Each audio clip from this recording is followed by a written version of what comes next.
Hello po mga kababayan, kamusta po kayong lahat? And once again, welcome back to another episode of Simply Talkies Vlog. So ang pag-uusapan natin mga kababayan ay itong si Sara Duterte ha. Hindi pa dito papasok yung kanyang talumpate doon sa kulto ni Jezebel. Ha?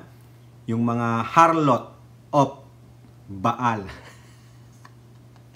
Ang pag-uusapan natin dito, yung mukhang talagang itutuloy tong impeachment na to mga kababayan.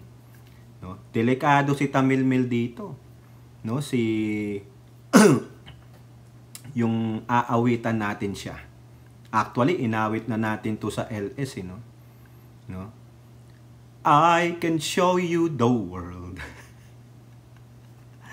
Shining, shimming, splendid. At kung sakasakali, meron po tayong isasamang video. Kung papayagan tayo. Sabi ni JDB, hindi daw yun CPR. Hopefully, hindi tayo i-CPR. Pag na-CPR, kagagalitan ko si JDB dun sa GC. JDB, shout out! Okay? Loko-loko to si Carcleya. Nabuking tuloy tayo. Hindi niya nga ako ilala kung sino ako doon sa GC. Binuking pa ni Banat Boy. Loko-loko tong dalawa na to.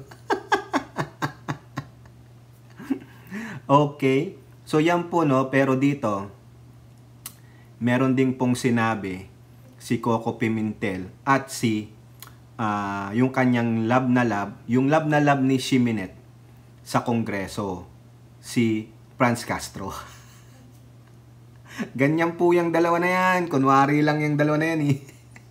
Para mapag-usapan sila. Ganyan sila. Kayo naman, no? Pero bago po tayo magpatuloy, tayo po yung magbibigay-pugay at pasalamat sa lahat ng ating channel members, followers, subscribers, nagla-like at nagsishare ng ating mga videos, sa mga nagsishare ng kanilang blessings. Tulad po ni RN 2 cents kanina. Siya po ay nag-super chat. No? Maraming salamat sa iyo RN 2 cents at ganun din po sa mga nagsishare ng kanilang blessings, sa mga nagbi-video replay, sa mga nakakasama natin sa ating video premiere at yan po sa live stream. Salamat na rin po sa mga anti-Marcos government, sa mga DD shits, sa mga pinklawa na nagko-komento ng di maganda sa ating comment section sa ating videos at sa ating live stream. Kasama po yan sa analytics namin. Welcome na welcome po kayo. Maraming salamat po. Saka dun sa mga bulag at walang sariling pag-iutak, walang mga sariling imahinasyon o sariling pag-iisip, hindi malaman kung ano ang katotohanan, no? Na nabulag ni anak ni Satanas na si Kibuloy, wala na. Sama-sama na kayo doon sa asupre. Oo. Pag hindi kayo nagbago, ito yung nag-aantay sa inyo. Diba? Yung mga kulto ni Jezebel. Magbago na kayo. So, shout out po lahat sa inyo, no? Okay, di ko na kayo maisa-isa. Maraming salamat. No? Subscriber update. Aba, ang bilis.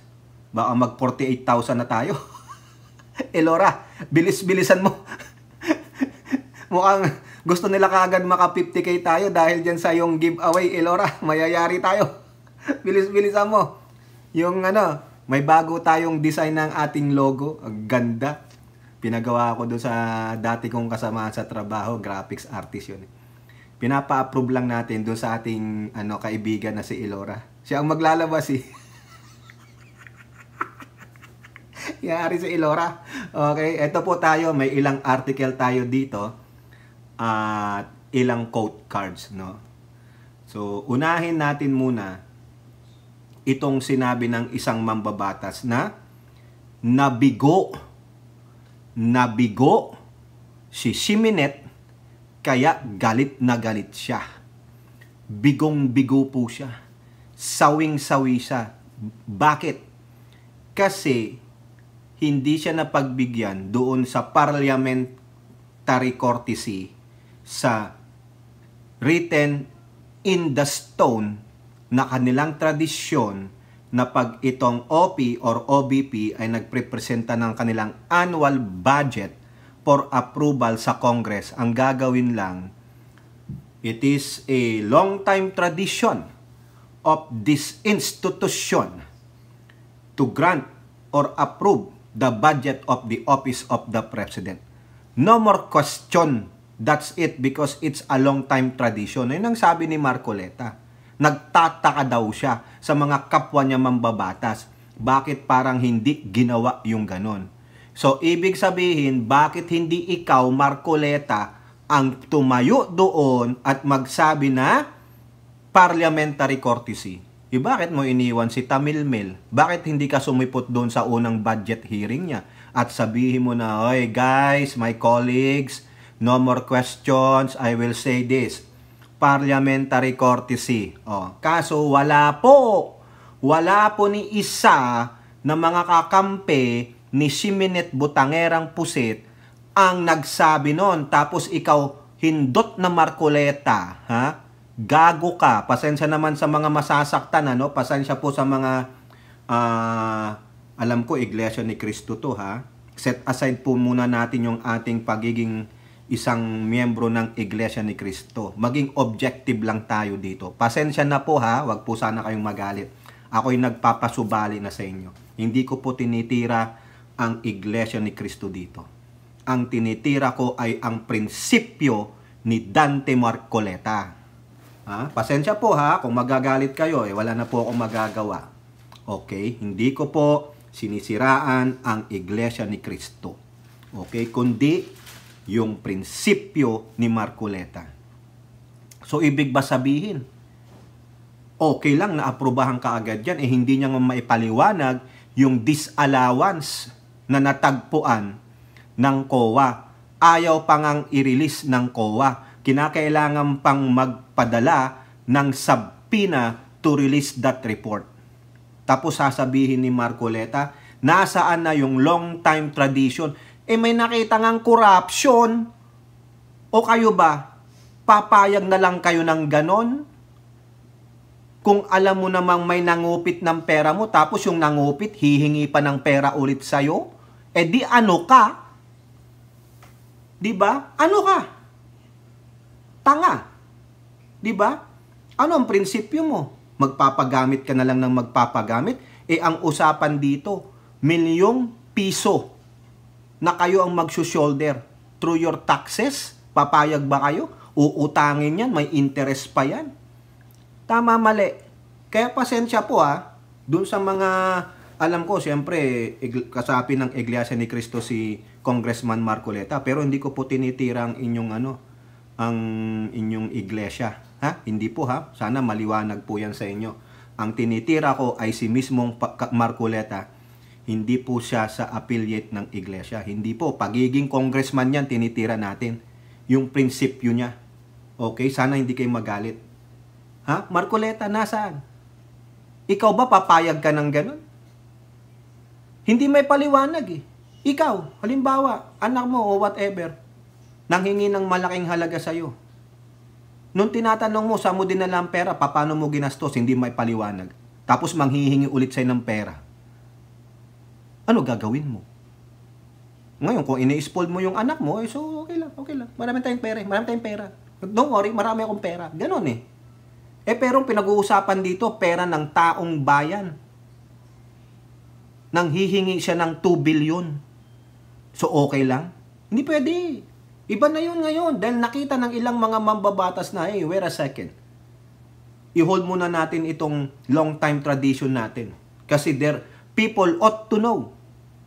Paano mo ginastos? Bakit dito mo ginastos? Sinabi ng COA, the auditing body of the government, na meron kang disallowance. Ginamit mo sa inappropriate activities. Paliwanag mo. Ngayon nga, pinababalik sa'yo eh. O di ba, ibig sabihin, nagkamali ka. Pero ikaw na nagkamali, ikaw pa ang makapalang muka. Kaya ang sabi ni Batangas Representative Luis Tro, sabi dyan, nabigo. Batangas Solons calls out BP Sara for trying to suppress COA audit report. Tignan nyo. Pinipigilan niya. ayaw niyang ipalabas. Siguro kung presidente itong si Tamilmil, hindi nalalabas yan. Tulad ng ginawa ng tatay niya sa COA, nung sabi niya sa mga auditor, ihulog nyo sa hagdanan. Tingnan ninyo, nakita nyo kung gaano ka-violente si Digong, huwag nyo sabing nagjo-joke yan. Too many jokes. Hindi na joke yun. Di ba? O, kunin nyo si Guban, ihulog nyo sa Cavite. Di ba? Ang sabi nung isang radio announcer, totoo po ba naghulog kayo ng drug lord mula sa helicopter? Wala man tao, sabi niya. Oh. Yung mga ganon, ginagawa niya yun. Oh, nabigo na isuppress ni Ximenet ang COA kasi may kautusan na. 'Di ba? So anong gagawin ng COA? Ididipay yung subpoena? They will sacrifice their job. Sila ang mananagot pag dinipay ang subpoena? Paano naman kami? Paano mo kami tutulungan? Are we that lawless? Do we succumb? Susundin na lang namin yung pinag-uutos ng BP? Anong klaseng government worker kami or employee? Masusundin namin yung mali? Di ba? Anong gusto mo? Gagawa ka ng tama o gagawa ka ng mali? So, ang ginawa ng COA, ito ang findings talaga namin eh. Tama naman yung aming audit report. Ba't kami magsisinungaling? So, we better do the right thing. We have to follow the subpoena. Ilabas ito. Anong gagawin sa amin ni Sara Duterte? O babalikan na lang kayo pag naging presidente daw siya. Mag-antay kayo hanggang 2028. Siguro naman, di na kayo mga government employee. Yung iba sa inyo nag-retire na. Umasa na lang kayo na wag siyang maging presidente o any Duterte kasi they will get back at you. This family is a very vengeful family. Kaya wag niyong iluklok ito sa highest position of the land. Wag niyo silang bigyan ng so much power, no? Para gawin nila ang anumang gustong gawin nila. No? Wag niyo silang bigyan ng pagkakataon.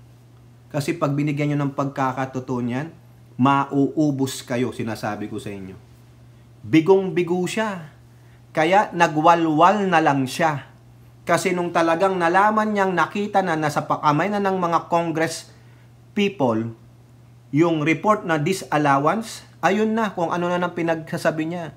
The author of this book is Raul Manuel. Oh, you can strike that anytime, Miss Chair. Ganon eh, Your Honor. Strike nyo po. Ganon, nagjo-joke lang po. Di ba? Oh, ano pa? She may not like it. Your Honor, you allowed her to make a snide comment against me.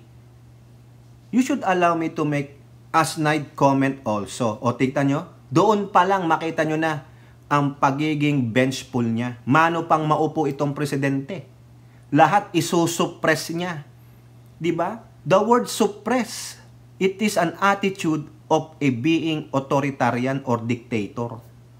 Anong ginawa ng COA, no? We have to follow the rule of law. What is the rule of law? Lagi sinasabi ni Torion. Diba? Meron tayong rule of law and the rule of law is to follow the subpoena. Yun ang inano sa'yo, ano? Isasang-alang-alang mo ang karir mo dahil lang sa BP? BP lang yan. Ikaw ang mawawalan ng propesyon. Mawawalan ka pa ng kredibilidad. Baka hindi ka na maibalik sa pagiging government employee pag ikaw ay nasentensyahan ng Sandigang Bayan o Ombudsman. Di ba? Oh. Ano ang sabi ni Luistro? Suppression of public information was what BP Ximenet sought to do when she tried but failed to prevent the COA from submitting to Congress an audit report that declared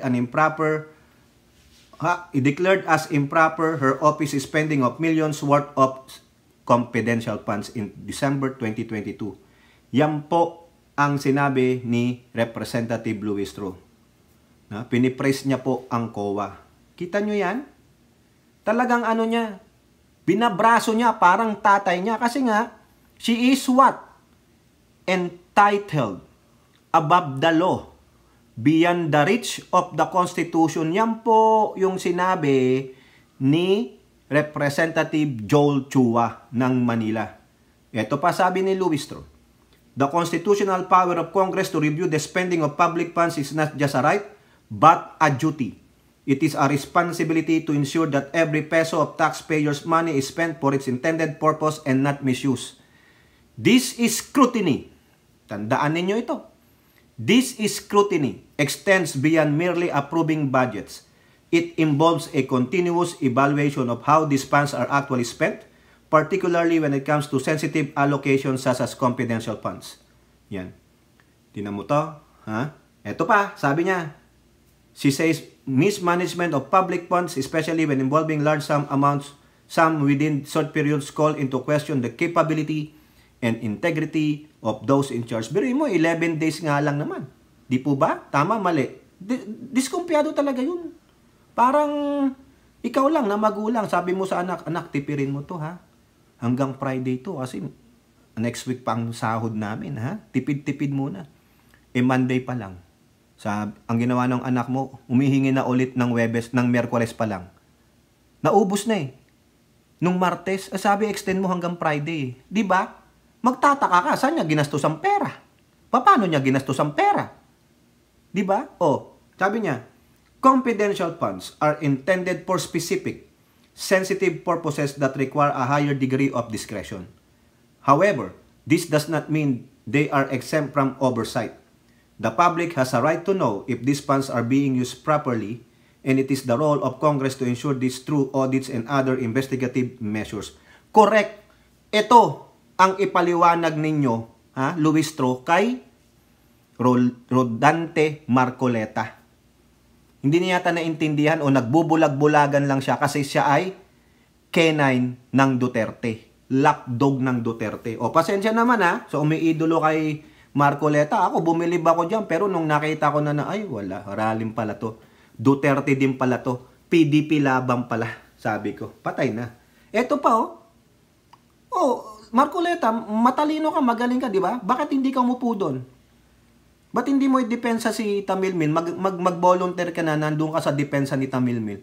Para ito, sabihin mo, pag nagsabi si Luis Tro ng ganito, this is scrutiny.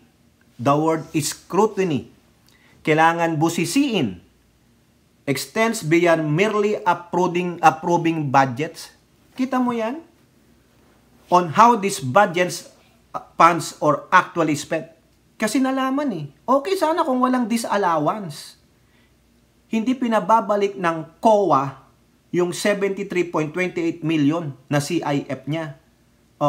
Di ba? Yan ang dapat depensahan mo, Marcoleta. Biniblame mo yung mga kapwa mo mambabatas na nandun na sinasabi mong dapat inaprubahan na lang yan kasi it is a long-standing tradition.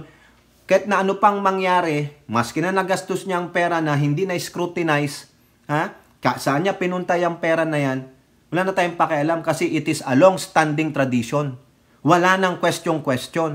Aprubahan nyo na lang yung budget na yan. Tapos, doon na lang tanungin yung luma. Hindi po.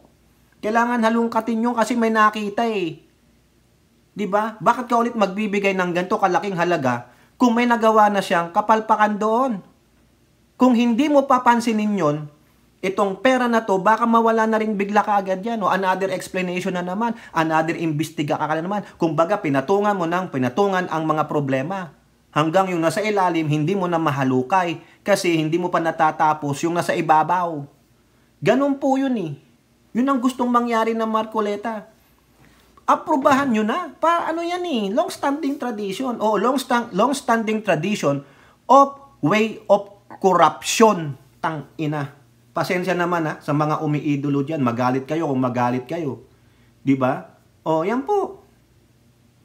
Nakakahiya kayo Visit. Yan sabi pa dito, OBP Rights COA. Sumulat po sila. The OBP argued that releasing the audit report will violate the constitutional principle of separation of powers. Ito yung pinakita ko na to Infringe on the OBP right to due process. At may isa pa Tatlo yun pinakita ni Luis Tro. The subject subpoena may not be validly enforced due to the nature of confidential funds. Ayun nga, nature of confidential funds. However, Luis Tro refute this assertion, pointing out the principle of separation of power is not absolute. Correct. Hindi naman forever. May demarcation. Oh, parang yung inyong freedom lang. Freedom is not absolute and has well-established exemptions. She further emphasized that Congress have provided the BP with ample due process to explain the findings in the contentious audit report. Actually, sabi nga ni Castro, last year pa to eh.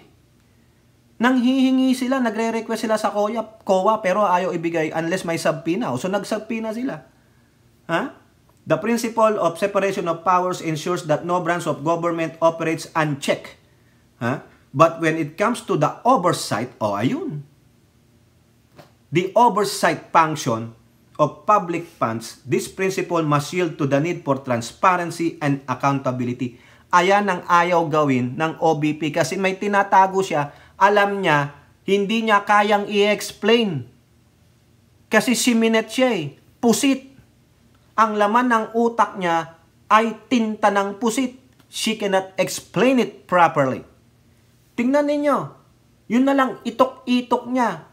We are lost in translation. Doon tayo, anong thought process doon? Ano yung context ng pinagsasabi niya doon sa itok-itok video niya? Kung iintindihin nyo, if you watch that carefully and analyze that carefully, para po siyang maze. Hindi mo alam kung saan ka lalabas, hindi mo alam kung saan ka mag-entrance. Nasaan ang entrance, nasaan ang exit? Because of what? It is a jumbled spaghetti. Yun po yun. It is like an spaghetti. Nakuha nyo yung concept ng spaghetti. Diba? You cannot find the beginning and the end. Wala eh. Kasi ang daming beginning at end. Wala. Walang context. Ganito siya. Kaya nga, she is trying to suppress it. Ha? Kita nyo? O ito sa dulong-dulo na lang. This scrutiny is not just about legality. It is about ensuring that the people's money is used in a manner that truly benefits the public. When an official attempts to hide spending details, it undermines the very trust that the public places in its leaders. Correct! Yung pag-scrutinize daw is not all about legality. It is about ensuring that the people's money is used in a matter that truly benefits the public. Transparency and accountability, in short. If you are attempting to hide spending details, therefore, it undermines the very trust, meaning, sinasaklawan mo ang pagtitiwala ng tao sa'yo. Kasi may tinatago ka. Ayan po yun, di ba? Ang galing. Now, ang nangyari dyan, no, mga kababayan, sumisigaw siya ng impeachment. Di ba? Naalala nyo? Ayan na lang. Sabi niya, may impeachment talk sa akin sa Congress. Recorded po yan. Recorded, sabi niya. Mayroon akong mga kaalyado pa dyan sa Kongreso na nagsasabing may usapang impeachment. Ano naman ang sabi ni Castro? Ganun din. Sa Sunstar din. House members deny a new impeachment plan versus Sara Duterte. Kasi matagal na to eh. Di ba nagsalita nga ang Pangulo, sabi ng Pangulo, we don't want her impeached. Pero walang magagawa ang Pangulo. If someone filed an article of impeachment against her, walang magagawa ang Pangulo dyan. He cannot suppress it. Kasi pag ginawa niya yon, mayayari siya. Hindi pwede. Kailangan, may separation of powers nga sila eh. Di ba? Anong sabi dyan nila Castro? Inano ko na lang, hindi ko na ano sa'yo. Ako naalala ko to eh. Ang sabi lang ni Castro, wala naman. Simula't simula pa lang. Marites lang yun. Kumbaga, napag-usapan lang, meron bang planong mag-impeach sa kanya? Totoo ba yun? Siguro, ganun yung nadinig ng kaalyado niya. Sinabi na, usapan ng impeachment sa'yo, di ba? Kaya nga minsan ng Marites, nababago sa original. Kaya ito namang si Tamilmil, magaling mag-twist. Kasi, chismosa eh, Marites eh. Ang pinaniniwalaan niya, yung kwento ng kaalyado niya, bakit ganun? Takot na takot ka? Di ba? Bakit hindi mo lang sabihin, okay lang yun, antayin ko na lang kung meron nga. Di ba? Hindi. Inaano mo ginigiit mo bakit? Takot po siya Kasi pag na-impeach siya, wala na siyang pag-asang makatakbo pa sa national position because you are no longer trusted. Pwede, mag-LGU ka. Parang si Erap, di ba? Mayor ng Manila, ganyan. Pero yung babalik ka as senator, as lawmakers, as president, or BP, wala na. Impeach ka na Wala ka na. Ano pa mga kababayan? Eto, nanganganib ang kanyang pondo. Nanganganib siya. Bakit? Ito yung sabi ni unahin natin itong kay Castro muna. Sa politiko. Kaduda-dudang track record. Castro opposes social aid fund under Duterte's office. Ito na topic na natin ito sa ating LS kanina, pero ipakita ko lang sa inyo kung saan ko binasa talaga. Ayan sa politiko. Sinasabi ni Castro na tatanggalin nila yung pondo, ino-oppose nila yung pondo para sa social aid ng kanyang opisinang OBP. Kasi bakit?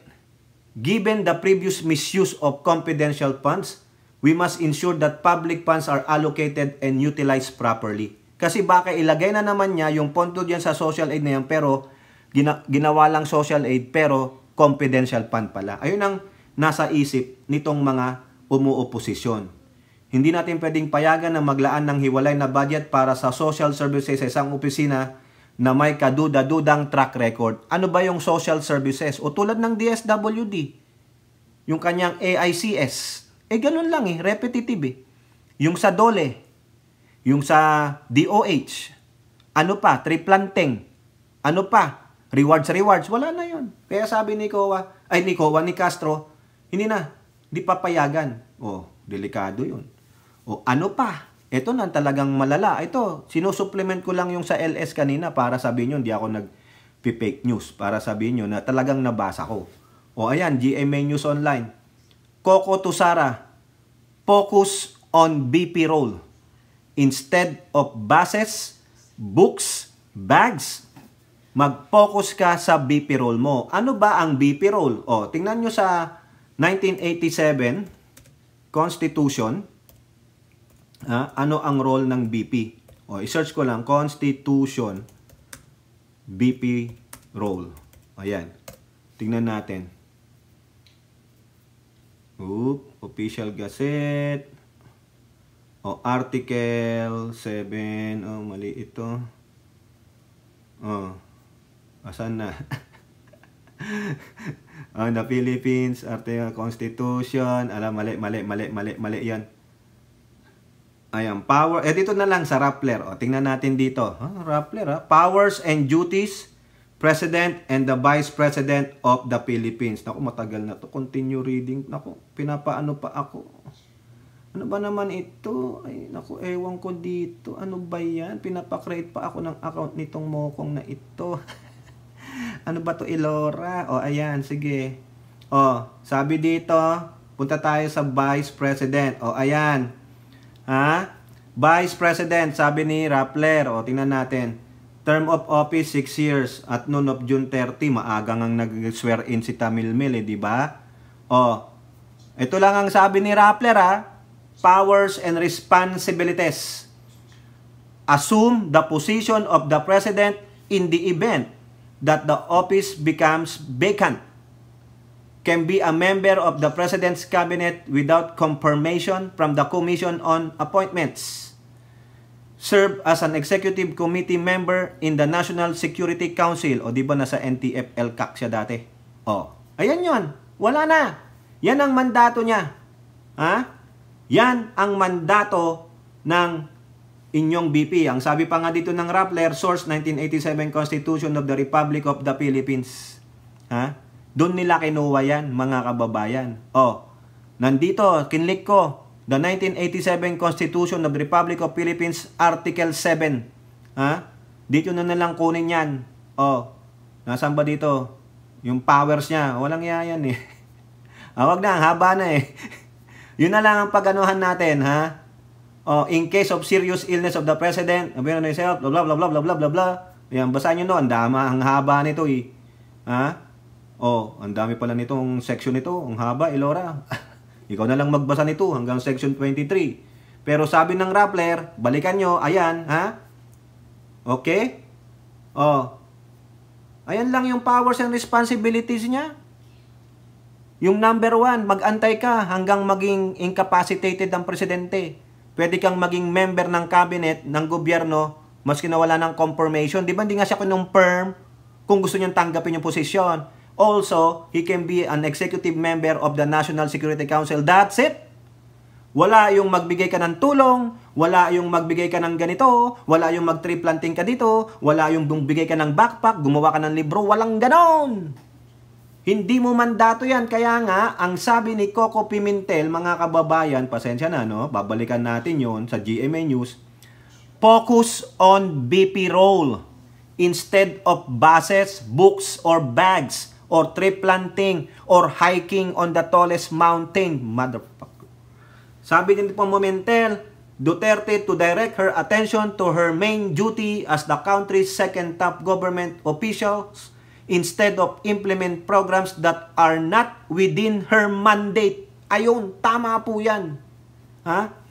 Hindi niya role na magbigay ng mga school bags. Hindi niya role magpatakbo ng mga bus. Sayang oras niya. Yes, sayang ang oras mo. Pati pondo na ginagastos mo dyan. Animal ka. May mga ahensya ng gobyerno na dapat siya ang gagawa niyan. Huwag mo silang saklawan, animal. 'Di ba? Ang Vice President, puro aral. Yan, magbasa ka para naman tama-tama ang grammar mo. Ang sentence construction mo, inutil ka. Bobo ka kasi. Paano ka naging abogado, leche? Ha? Nang siopo, kaya nga napapatunayan eh. Questionable ang pagiging abogado mo. How did you pass that freaking bar exam? 'Di ba? Puro briefing para handa siya maging presidente anytime. Yun lang ang budgetan namin. Ay, yon ang sinasabi ko sa inyo mga kababayan kanina sa LS ko. Dalawa na sila. Isa si Castro, isa si Senate Minority Leader Kiko Pimentel. Babudgetan lang kung ano yung nararapat para maging sa OBP. No? Nabubulol ako, banat boy. Let's chika. Diba? Oh, isipin ninyo. Tama naman. Ako nasa panig ako ni Pimentel. Yun lang ang budgetan namin. Ano yon? Operating expenses ng inyong BP. Ang sahod niya, ang sahod ng mga tauhan niya na ang dami siguro na puro ASEC, USEC, may secretary pa siya, may spokesperson siya.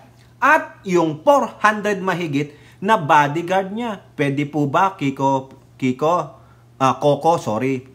Senator Pimentel, bawasan nyo po yung pondo para sa kanyang bodyguards. 400 yan, bigyan mo lang siya ng 10, ibalik nyo po yung iba sa military. Kailangan natin yan sa WPS, mga inutil. Mabuti nga sa inyo. No? Hindi niya kailangan maglagay ng libro. Hindi niya kailangan maglagay ng backpack. Hindi niya kailangan mag-abuloy. Hindi niya kailangan mag-tree planting. Hindi niya kailangan manlibre ng sakay. Bayaan mo yung mga ahensya ng gobyerno na may hawak niyan. Ang pag-aralan mo ay paano ka maging presidente in line. Mag-aral ka, mag-press briefing ka para just in case, since you have said, you are the designated survivor, yan, budgetan nyo lang kung magkano ang kanyang operating expenses. Agree po ako, oo ako. Ngayon, eto na, since gusto mong ma-impeach, eto, babalikan lang natin yung sinabi ni Castro. BP Duterte's misuse of confidential funds, a clear ground for impeachment. Ayan. Yan na. Baka sila Castro nga to, Makabayan Black. Pwede na, yung mga kasamahan yung Makabayan Black dyan, bayan muna. Tingnan nyo, namumula yung aking kati, ang sakit. Yung binakunahan, grabe. Pang ilang araw na to Delikado to Nasa kaliwa pa man din. No? Baka may magpapasa ng article of impeachment. Delikado ka. Eto na. Aside kay Castro, mamaya malalaman nyo kung sino. Eto po, mga kababayan. Sabi ni Castro lang yan, For impeachment, yung kanyang paglustay ng mali sa kanyang confidential funds. Clear ground for impeachment. Naku, clear ground. Ano yun? Doon mo ibabaon si Tamilmil. Pwede na. Pwede yan. Ito na lang. Basahin natin yung quote card. Yung quote niya, sorry naman, nalilito ako, Banat Boy, ang gulo mo eh. Her misuse of confidential funds is an impeachable offense. Sa paglustay ng confidential funds sa panahong kulang na kulang ang pondo para sa serbisyong publiko at sa pagtangging ipaliwanag ito sa taong bayan, malinaw na may batayan ang impeachment. Yan, mag-file na kayo. Ang dami nyo dyan na mga kakamping makabayan. Mag-file na kayo. O sila Cheljok, no.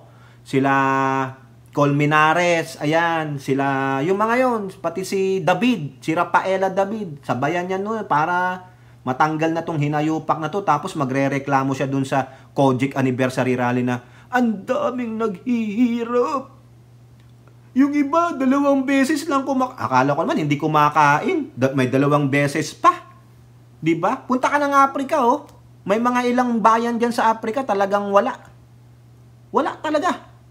Butot, balat na lang sila. Doon, makita mo kung paano talaga yung totoong nagugutom. Doon mo makikita ang totoong korupsyon. Doon mo makikita na walang ginagawang gobyernong ito. Eh, hindi po eh. Yung isa nga nating vlog dyan, si Janet Garin. Oh, hindi pa pala natin na-upload, no? Yung mga gandang ginawa ng administrasyong ito, katuwang ang Kongreso, inalagaan ang mga senior high school students. They provided 5,000 pesos plus mga tulong pa sa mga magulang, makapagtrabaho ng kahit paano, makapag-trade ang mga magulang. Tapos sasabihin ninyo, marami nagugutom na mga Pilipino naghihirap. Kaya sila ganun, kasi binibaby ninyo. Ini-spoon feed nyo eh. Bakit hindi nyo sila bigyan dyan ng yung pagkakatrabahuhan? Hindi yung puro na lang spoon feeding. Ganyan kayo sa Davao City. Mga palalo kayo eh. Tangina kung marinig nyo yung speech niya doon, no? Nanonood ako kay Takero kanina. Puta. Mabasag-basag ko nga itong aking laptop. Iniisip ko lang, napakamahal eh. Wala pang budget si Miyu eh. Miyu, pag nabasag yung laptop ko palitan mo. Gagalit na naman. Ayun ang sabi ni Castro. O now, punta tayo dito sa quote card na ito. Ngayon, siguro, alam nyo kung anong isasagot dyan ni Tamil Mil. Mamaya may papakita ako sa inyo. Ito, sana maisama natin yung video na yun. Kung hindi, yari. Ano ang sabi ni Trillanes? Eto na, si Mr. Caso. Si Senator Caso. Ayan alleging that Sara Siminet accepted and cashed 2 checks worth a total of kuyari na 14.4 million from a drug lord associate of Michael Yang during her tenure as mayor of patay. In addition to the 100 million CIF misuse, Sara committed impeachable offenses, bribery and corruption when she accepted cash 2 checks worth 14.4 million from a drug lord associate of Michael Yang when she was still mayor of Davao City. Patay na. Ayan na si Mr. Caso. Si Senator Caso yan. Yari ka, Tamil Mil. Ito na, malamang baka grupo ni Trillanes ang magpapile sa inyo ng impeachment. Kala nyo ang ina ninyo, kayo ang totoong mga plunderer, kayo ang totoong killer of men. Mabuti nga sa inyo. Ngayon mga kababayan, ano kayang masasabi dyan ni Tamil Mil? Tignan nyo po yan. Sabihin mo, Siminet. Sige.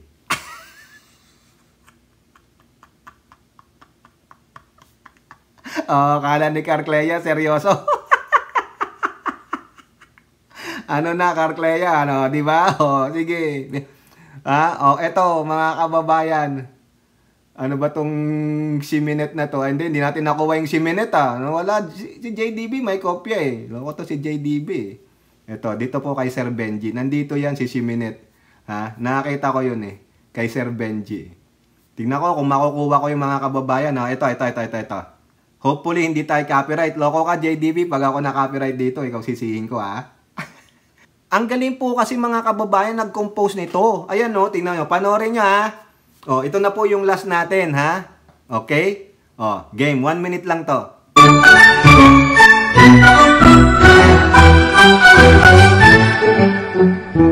the house where the budget's tight, Sarah's she's ready to fight. Questions flying, tensions high, but she's got a catchphrase that just won't die. Shimmin' like my answer, shimmin' like how I answer, shimmin' like the content of my answer. But I am answering, I'm still answering.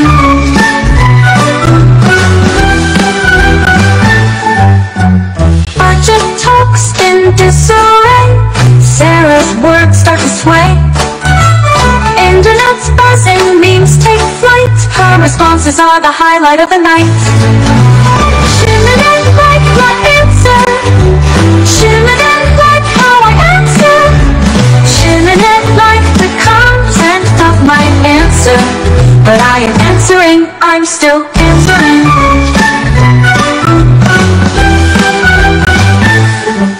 The room's in chaos, they're losing their cool, but Sarah's steady, playing by her rules. Viral sensation, a meme's born anew, but she just keeps on, nothing left to prove.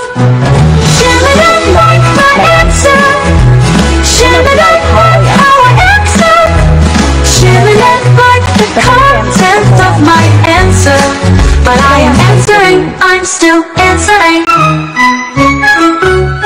Budget talks or online trend, Sarah's words, they never bend. Shimmin', it's all the same, she's just answering the game. Oh, ayan po, ang galing. Kung sino po yung nag-compose ng kanta na yan, ay nako, ang galing mo. Mag-viral ka talaga, no? Sino po yan? Hanapin ninyo at isa-shoutout natin ng bonggang-bongga. Shimmin'. Shit na mainit. Ano yung shit na mainit? Ay, alam mo na yun, Mio, kung ano yun. Tanong mo kay RN2 cents. Yeah. O yan po mga kababayan, ha, antayin ninyo. Ako, sa akin lang opinion, baka si Senator Caso ang magpapile ng impeachment dito. Otherwise, yung mga grupong makabayan. Antayin antayin natin kung matutuloy yan ng September. Nako, sige, anuin nyo na, dagdagan nyo na ng dagdagan para lalo siyang mawindang. Yabang niya eh. Makapalang mukha nila eh. Kalaman nila, no, mapapababa nila ang presidente. Hoy, September na. Magbe-birthday na ang Pangulo sa September 13, next Friday. Ha? Oh, siya pa rin ang presidente. Kayo, windang na mga kababayan ang mga tumbong nila. Oh, okay? Kayo po, ano pong inyong masasabi? Comment down below and don't forget to like and share. Hope to see you in the next videos. Bye-bye. God bless.